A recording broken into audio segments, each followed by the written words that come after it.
Kitabe gedhe ngeten nggih sak kitabe gedhe ngeten. Neng nek kitab hadis mboten.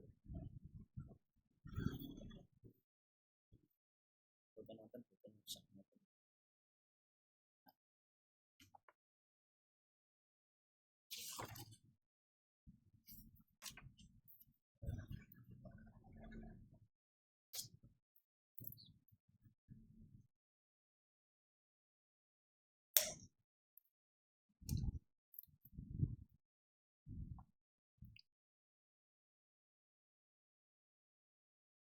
Bismillahirrahmanirrahim. Assalamualaikum warahmatullahi wabarakatuh. Alhamdulillahirabbil alamin. Wa bihi nasta'inu ala umurid dunya waddin. Asyhadu an la ilaha illallah wahdahu la syarikalah wa asyhadu anna Muhammadan abduhu wa rasuluh sallallahu alaihi wa ala alihi wa sahbihi wa man sara ala nahjihi wa tamassaka bi sunnatihi ila yaumiddin. Allahumma 'allimna bima yanfa'una wanfa'na ma 'allamtana wa zidna ilman. Allahumma ati nufusana taqwaha wa zakkiha anta khairu man zakkaha anta waliyuha wa maulaha wa anta ala kulli syai'in qadir. Kita panjatkan puji syukur kehadirat Allah Azza wa Jal. Salawat dan salam semoga senantiasa tercurahkan kepada uswah hasanah kita, suri tauladan kita, Nabi Agung Muhammad sallallahu alaihi wasallam, kepada keluarga beliau, para sahabatnya, serta segenap umat yang senantiasa setia mengikuti jalan hidup beliau dengan baik dan benar. Bapak Ibu dan hadirin rahimakumullah, insyaallah kita akan melanjutkan kajian kita, kajian tafsir. Dan malam ini kita akan masuk surat Al-Lail insyaallah ta'ala. Surat Al-Lail adalah salah satu surat yang Allah turunkan di kota Mekah atau surat Makkiyah.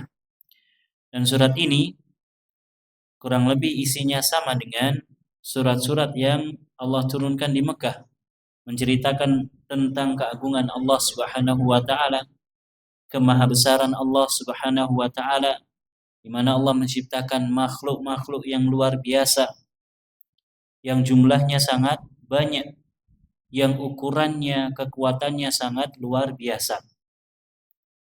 Surat Al-Lail adalah salah satu surat Makkiyah. Allah Subhanahu wa taala berfirman, "Wal-laili idza yaghsha, wan-nahari idza tajalla, wama khalaqadz-dzakara wal-untha, inna sa'yakum lasyatta. Fa amma man a'ta wattaqa wa saddaqa bil husna fasanuyassiruhu lil yusra. Wa amma man bakhila wastaghna wa kadzdzaba bil husna fasanuyassiruhu lil usra. Wa ma yughni anhu maluhu idza taradda. Inna 'alaina lal huda wa inna lana lal akhirata wal ula. Fa anzartukum naran talazza la yaslaha illa al ashqa alladzi kadzdzaba wa tawalla wa sayujannabuha al atqa alladzi yu'ti malahu yatazakka wa ma li ahadin 'indahu min ni'matin tujza illa ibtigha'a wajhi rabbihil a'la wa la sawfa yarda. Kata Allah Subhanahu wa taala, wal laili idza yaghsha, demi malam, wal lail. Wa di sini adalah sumpah. Allah Subhanahu wa taala bersumpah dengan salah satu makhluknya, yaitu malam.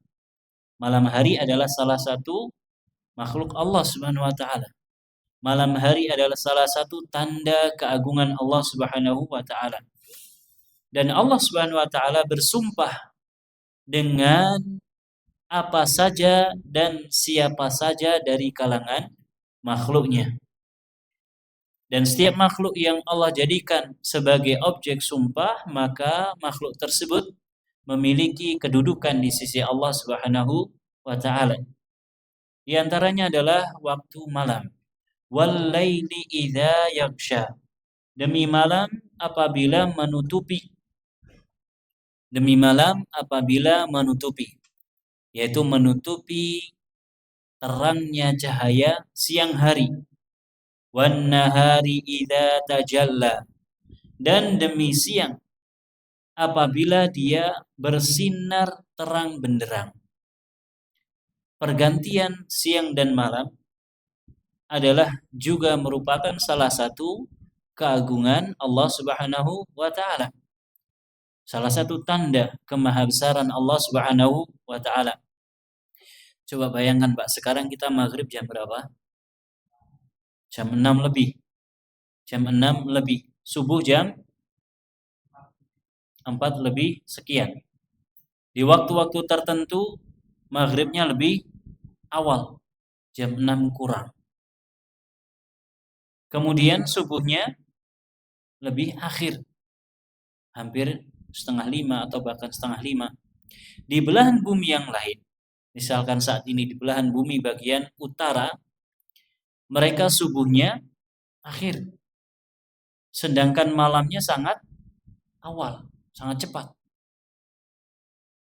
Waktu subuhnya sangat akhir, sedangkan waktu malamnya sangat cepat. Pergantian siang dan malam. Kemudian perbedaan antara satu tempat dengan yang lain dalam hal pergantian tersebut, dalam waktu pergantian tersebut merupakan salah satu tanda keagungan Allah Subhanahu wa taala. Wal laili idza yaghsha wan nahari idza tajalla. Demi malam apabila malam menyelimuti, menutupi cahaya siang. Dan demi siang apabila dia menampakkan cahayanya yang terang benderang. Dan semua makhluk Bapak Ibu rahimakumullah membutuhkan siang dan malam. Coba kita bayangkan, kalau Allah ciptakan malam hari terus, gak ada habisnya. Repot gak manusia? Repot. Akan kesulitan dalam menjalankan kehidupannya. Tumbuhan tidak bisa melakukan fotosintesis. Dan seterusnya. Akan repot. Sebaliknya kalau Allah ciptakan siang terus menerus tanpa ada malamnya sama sekali, repot atau tidak manusia? Repot. Tidak akan mampu kita hidup siang hari terus. Kapan istirahat? Kapan waktu istirahatnya? Tidak ada. Maka hikmah Allah Subhanahu wa taala, Allah jadikan adanya pergantian siang dan malam. Wa ma khalaqadz dzakara wal untha. Kemudian Allah Subhanahu wa taala bersumpah, dan demi makhluk yang Allah ciptakan berupa jenis laki-laki dan jenis perempuan. Allah Subhanahu wa taala ciptakan makhluk dari kalangan manusia dan binatang memiliki dua jenis, laki-laki dan perempuan, jantan dan betina. Dan antara keduanya ada kesamaan atau tidak? Ada kesamaan atau tidak? Laki-laki sama perempuan, jantan dan betina, secara umum sama kurang lebih. Tetapi kalau kita tinjau secara detail, lebih spesifik, maka masing-masing memiliki perbedaan. Dan Allah Subhanahu wa taala di dalam Al-Qur'an mengatakan walaisa dzakaru kal untha. Laki-laki itu tidak sama dengan perempuan. Maka menyamakan antara laki-laki dan perempuan secara mutlak adalah sebuah kesalahan. Tidak mungkin bisa disamakan antara laki-laki dan perempuan secara mutlak. Secara umum, oh iya, kewajiban sholat laki-laki dan perempuan sama. Tapi apakah seluruhnya akan sama? Tidak. Laki-laki kalau sholat cukup menutup auratnya dari pusar sampai lutut. Kemudian ditambahkan pundaknya. Beres. Perempuan seluruhnya harus ditutup kecuali muka dan telapak tangannya. Kewajiban sholatnya sama. Tetapi kalau kita lihat secara detil berbeda. Dan juga dalam hal yang lainnya. Termasuk di dalam masalah pergaulan antara laki-laki dan perempuan itu tidak sama. Maka jangan pernah kita ikut-ikutan latah lah lanang wedok podo wae. Tidak sama. Antara laki-laki dan perempuan tidak sama. Secara umum dalam tinjauan syariat mungkin iya sama, tapi kalau kita tinjau secara detail, secara spesifik tidak akan sama. Menyamakan antara laki-laki dan perempuan dalam seluruh lini kehidupan adalah sebuah kesalahan. Tiang kakung kali tiang setrik benten. Kalau tidak beda, maka tidak ada syariat nikah. Apa gunanya syariat nikah? Karena adanya perbedaan itu maka ada pernikahan. Coba orang-orang yang terus-menerus mengkampanyekan LGBT. Ngomong LGBT. Pokoknya sing seneng podo karo jenise. Mana mungkin bisa bertahan? Gak mungkin. Karena Allah ciptakan laki-laki dan perempuan itu berbeda. Laki-laki sendiri, perempuan sendiri. Ya, laki-laki sendiri dan perempuan sendiri dan tidak sama antara keduanya. Wa ma khalaqaz dzakara wal untha. Dan Allah bersumpah dengan makhluknya yang Allah ciptakan berupa golongan laki-laki dan berupa golongan perempuan. Dan masing-masing antara keduanya saling memberi dan membutuhkan. Laki-laki dan perempuan saling memberi dan membutuhkan. Dan Allah Subhanahu wa taala berikan syahwat antara keduanya. Untuk apa? Litanasul, supaya ada keturunannya terus menerus. Laki-laki punya syahwat? Punya. Perempuan punya syahwat? Punya. Kalau perempuan nggak punya syahwat, nggak akan menikah mereka. Tidak akan ada keinginan untuk menikah. Karena adanya dorongan syahwat, maka menikahlah antara laki-laki dan perempuan. Apa tujuannya? Supaya ada keturunan mereka. Kalau tidak ada keturunan, maka akan terputus silsilah mereka akan terputus. Karena keturunannya habis mentok. Makanya Allah ciptakan laki-laki dan perempuan. Coba orang-orang yang mengkampanyekan LGBT. Apa yang dicari dari pasangan sesama jenis? Napa Pak sing dipatosi? Orang menikah itu yang dicari apa? Keturunan. Di antara yang dicari daripada orang yang menikah adalah keturunan. Lah nek saiki wedok rabi karo wedok. Keturunan dari mana? Lanang rabi karo lanang. Keturunan dari mana? Nas'alullah as-salamah wal afiyah. Semoga Allah menjaga kita semua. Dan LGBT terus dikampanyekan oleh orang-orang yang pro dengan mereka. Dan mereka juga mendesak orang-orang yang bisa digandeng sama mereka. Dan tidak kalah, ya, mereka tidak berhenti masuk ke lembaga-lembaga pendidikan. Karena itu Bapak Ibu, kalau ada penyimpangan di sekitar kita, baik itu anak kita, cucu kita, tetangga kita, hendaknya kita memiliki peran. Jalanan kok gemulai. Angsal napa mboten? Mboten angsal. Tanda-tanda penyimpangan harus diluruskan. Cah wedok kok wani, tomboy, harus diluruskan. Kenapa? Karena sudah menyelisihi kodratnya.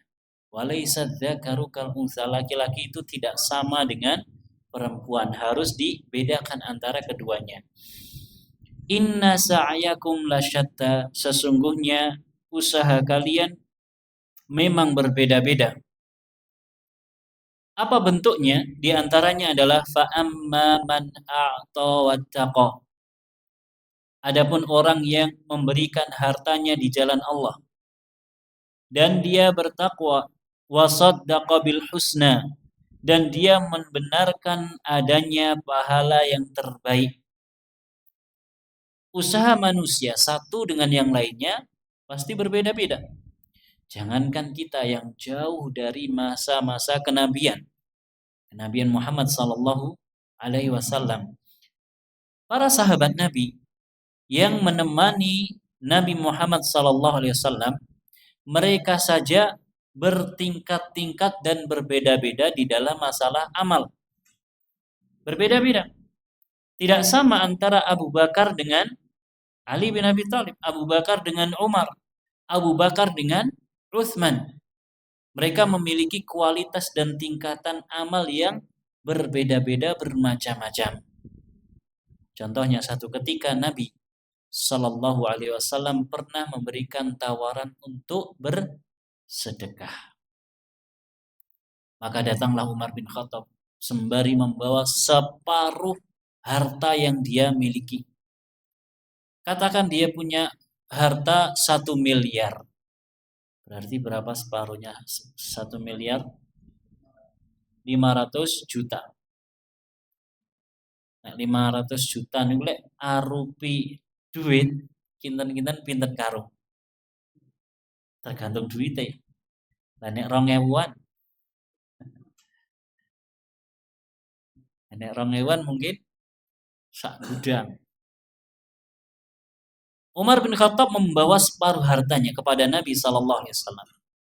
Dan di dalam hatinya ada kebanggaan dia akan mengalahkan Abu Bakar As-Siddiq kala itu.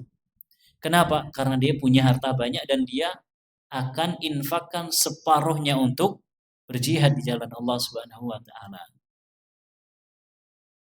Selama ini dia telah berusaha cari momen kapan kiranya dia bisa mengalahkan Abu Bakar As-Siddiq.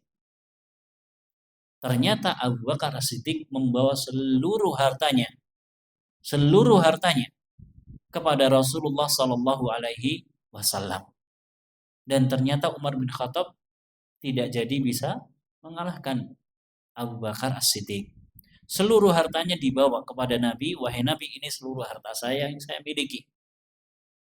Umar bin Khattab bawa separuh, awalnya sudah berbangga diri. Ternyata masih ada orang yang selama ini belum pernah bisa dia kalahkan, Abu Bakar As-Siddiq. Maka Nabi pun bertanya, wahai Abu Bakar, apa yang kau sisakan untuk keluargamu?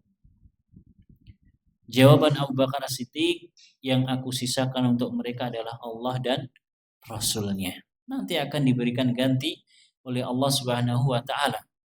Dan ternyata betul diganti oleh Allah Subhanahu wa taala. Bahkan dalam satu momen Abu Bakar As-Siddiq pernah menipu bapaknya. Yang kala itu bapaknya masih belum masuk Islam. Dan kala itu bapaknya sudah buta. Maka ditanyalah Abu Bakar, mana yang kamu sisakan untuk keluargamu? Maka Abu Bakar pun menyentuhkan ke tangan bapaknya sesuatu yang telah dia tutupi. Padahal isinya bukan harta. Semuanya diberikan di jalan Allah Subhanahu wa taala. Inna sa'yakum lasyatta. Sungguh usaha kalian itu berbeda-beda. Usaha kita di dalam mencari akhirat satu dengan yang lain berbeda-beda. Ada yang totalitas, ada yang masih setengah-setengah, ada yang 90%, berbeda-beda. Demikian pula usaha kita di dalam melakukan kemaksiatan. Satu dengan yang lain berbeda-beda. Dan masing-masing orang punya andil. Masing-masing orang melakukan kemaksiatan, terjatuh dalam kemaksiatan. Dan upaya usaha yang dia tempuh untuk melakukan kemaksiatan pun juga bermacam-macam. Ada orang yang kalau diajak maksiat langsung yuk mangkat. Ada yang timbang-timbang, ada yang bismillah nahan. Berbeda-beda di dalam melakukan kemaksiatan.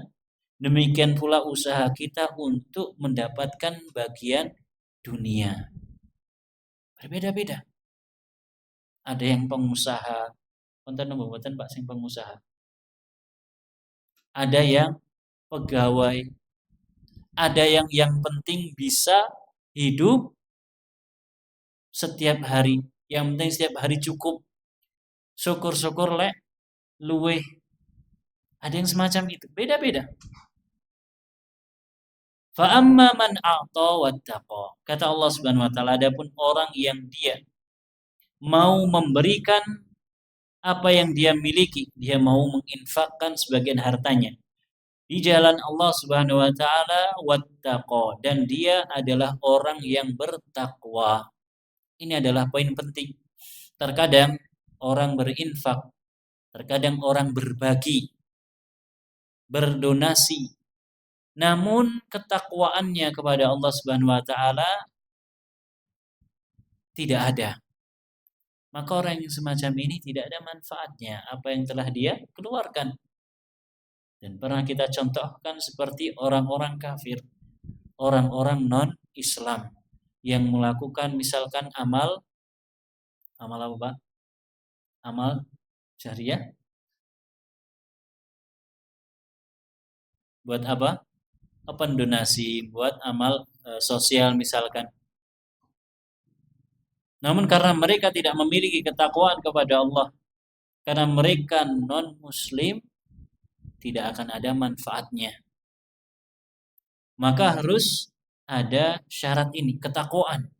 Dan tidak mungkin ketakwaan itu diraih kecuali dengan keislaman. Fa amma man a'ta wattaqa. Adapun orang yang memberi, dia berinfak di jalan Allah Subhanahu wa taala dan dia bertakwa. Coba bayangkan Pak, kalau kita punya program membangun masjid.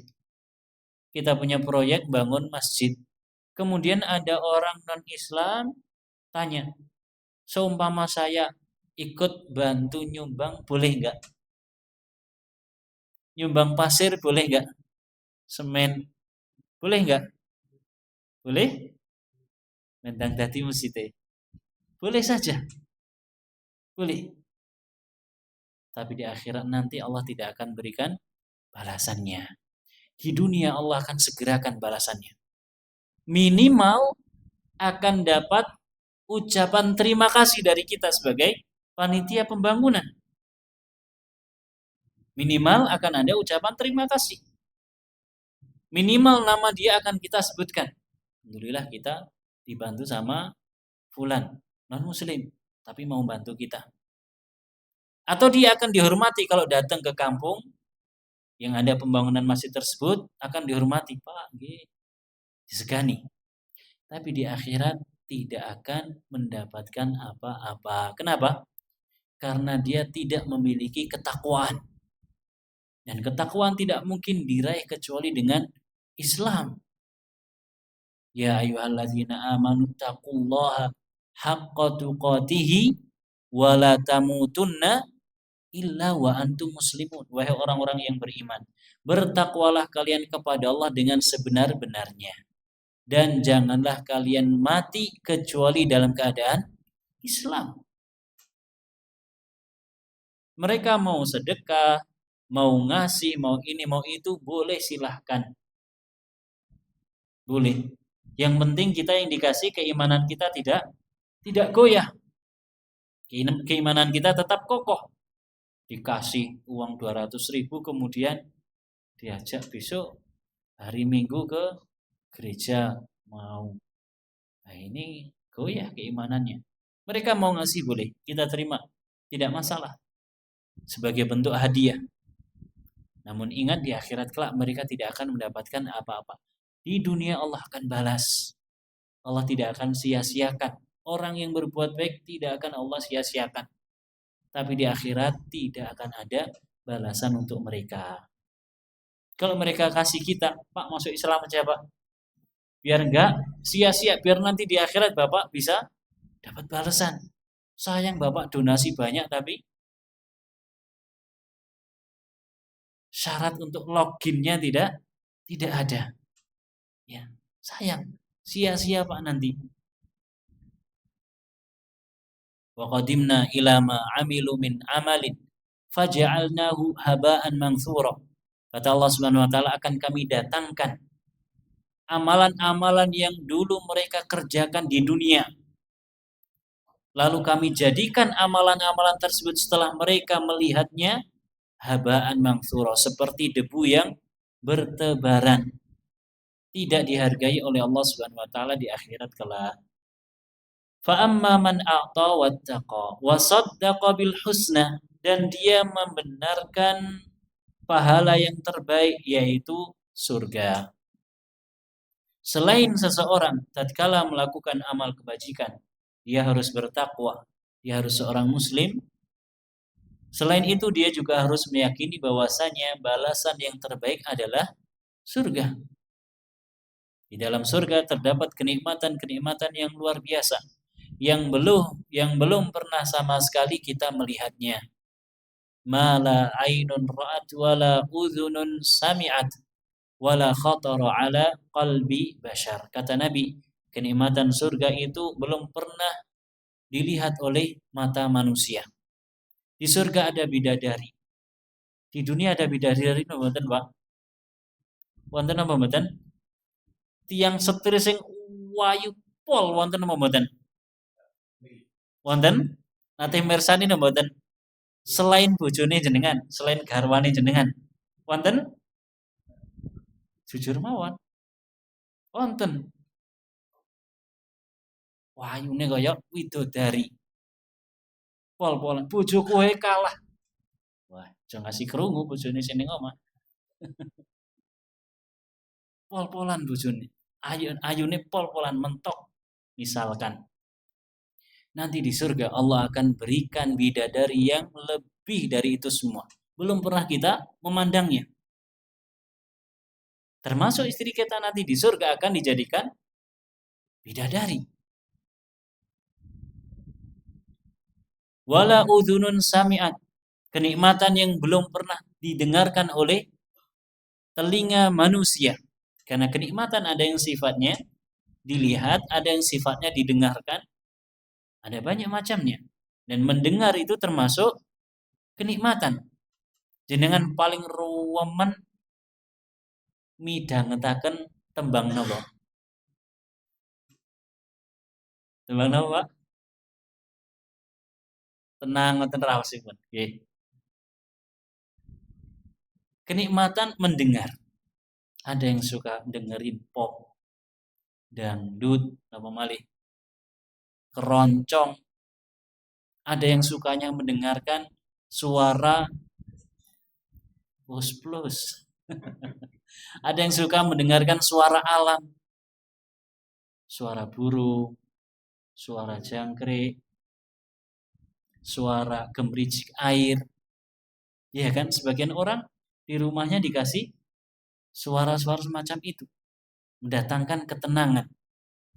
Di surga kalau akan ada suara yang belum pernah kita dengar sebelumnya, yang merupakan kenikmatan surga.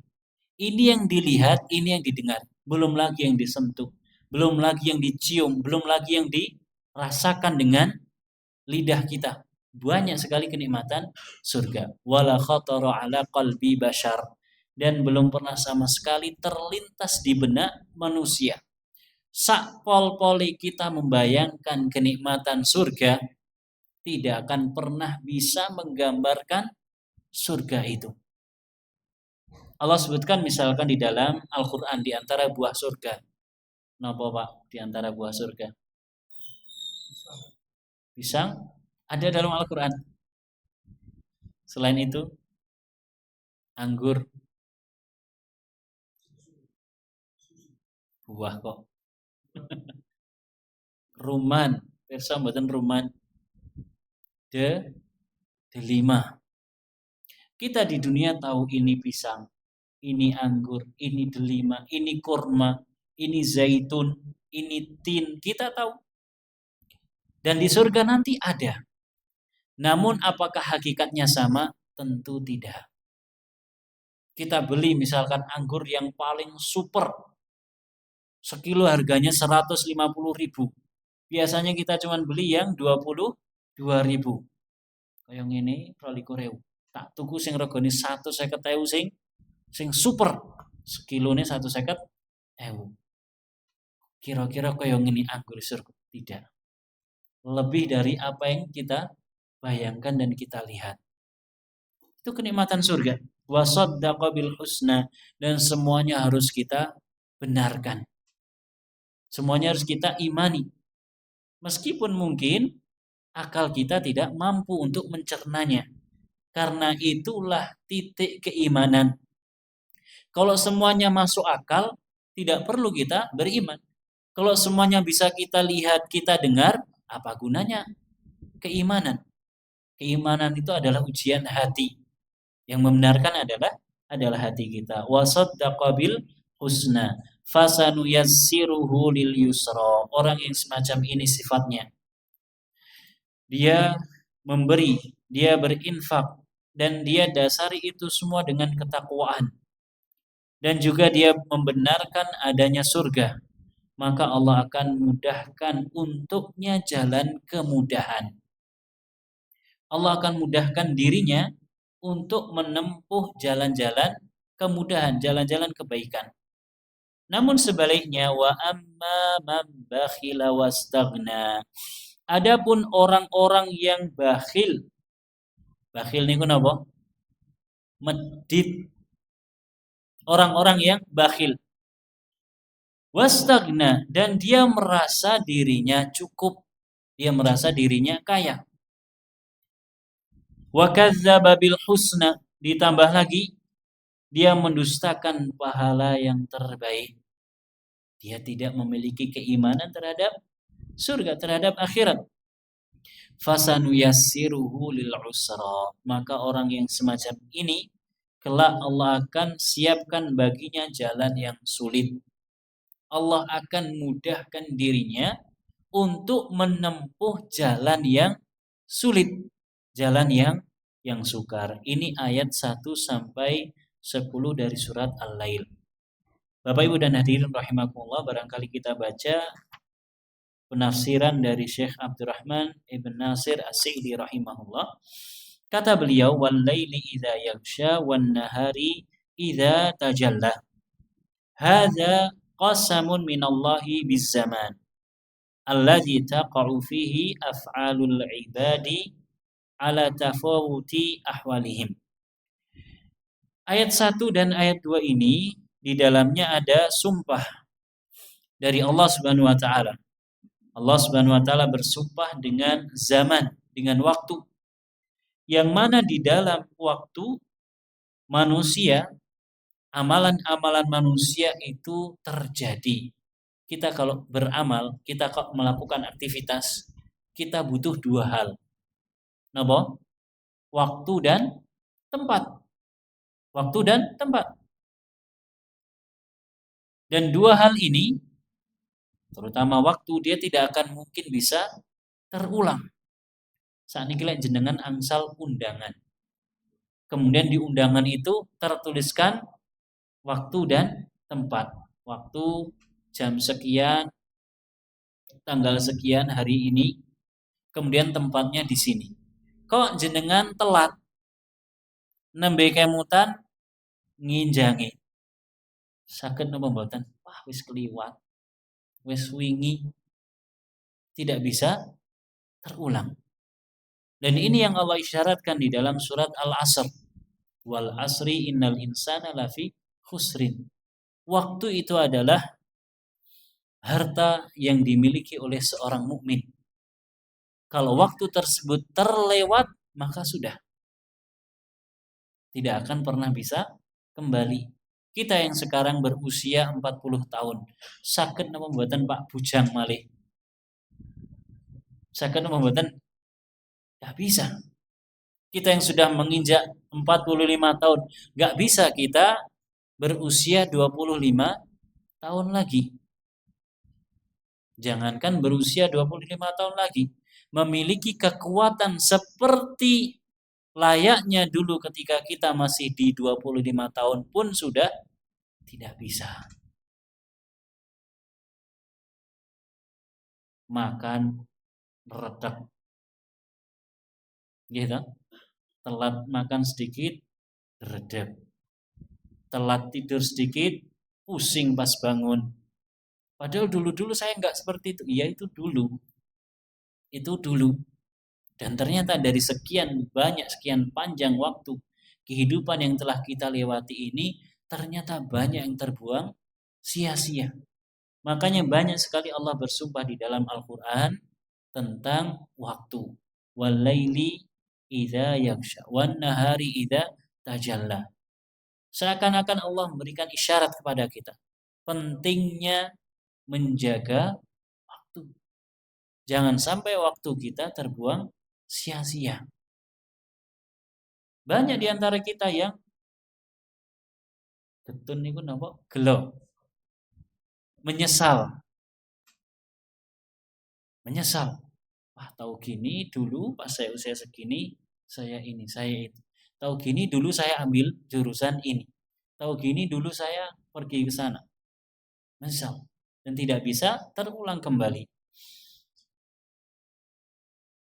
Qasamun minallahi bizaman, sumpah dari Allah dengan waktu, di mana waktu merupakan tempat di mana para hamba mereka melakukan aktivitas ala tafawuti ahwalihim, dan aktivitas manusia itu satu dengan yang lain bermacam-macam dan berbeda-beda. Sekarang kita duduk di sini, orang lain mungkin sedang nonton TV, ada yang sedang makan malam dengan keluarganya di waktu yang sama. Manusia memiliki aktivitas yang berbeda-beda. Allah berfirman, "Wal-laili idza yaghsha ay ya'ummul khalqa bidzulami aw bidzalamihi." Demi waktu malam jika dia menutupi, yaitu menutupi seluruh makhluk dengan kegelapannya. Ketika datang malam, maka seluruh makhluk akan merasakan kegelapan. Ya, kita sekarang ini yang di akhir zaman adanya penerangan, tapi pada asalnya tidak ada. Sesekali mungkin Bapak Ibu yang mencoba tinggal di tempat yang sama sekali tidak ada penerangan. Kira-kira di mana? Tengalas, di tengah hutan mungkin, atau di tengah laut mungkin. Coba rasakan betapa malam itu menyelimuti kita. Kita tidak mampu melakukan aktivitas apapun. Betul-betul terselimuti. Mau maju takut, mau mundur takut, ke kanan, ke kiri takut. Kenapa? Karena kita terselimuti.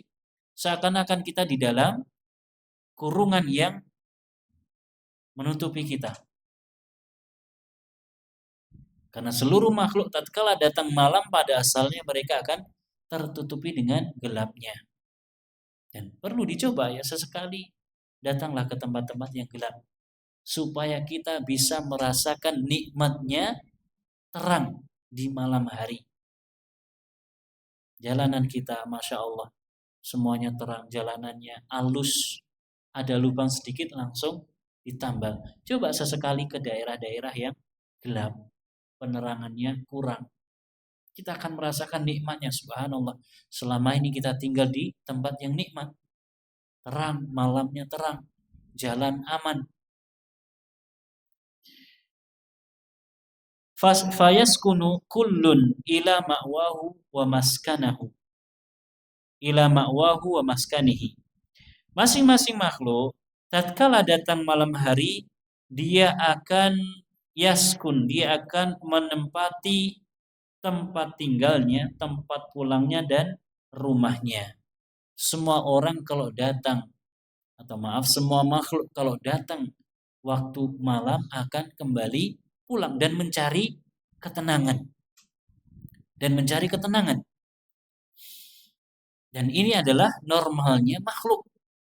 Normalnya makhluk itu aktivitasnya di siang hari, malam hari cari ketenangan. Dan ketenangan itu diantaranya ada di malam hari. Allah jadikan malam hari sebagai tempat untuk istirahat. Sebagaimana yang Allah sebutkan dalam surat An-Naba. Bagaimana ayatnya? Waja'alnal laila, terus waja'alnan nahara ma'asya. Allah jadikan malam hari itu seperti pakaian. Kita beristirahat. Waja'alnan nahara Ma'ash, adapun siang hari Allah jadikan sebagai tempat mencari atau waktu mencari penghidupan. Malam hari istirahat. Malam hari istirahat. Ya jangan dibalik. Malamnya melek, siangnya tidur. Manusia tidak semacam itu. Dan makhluk secara umum mereka melakukan aktivitasnya di siang hari.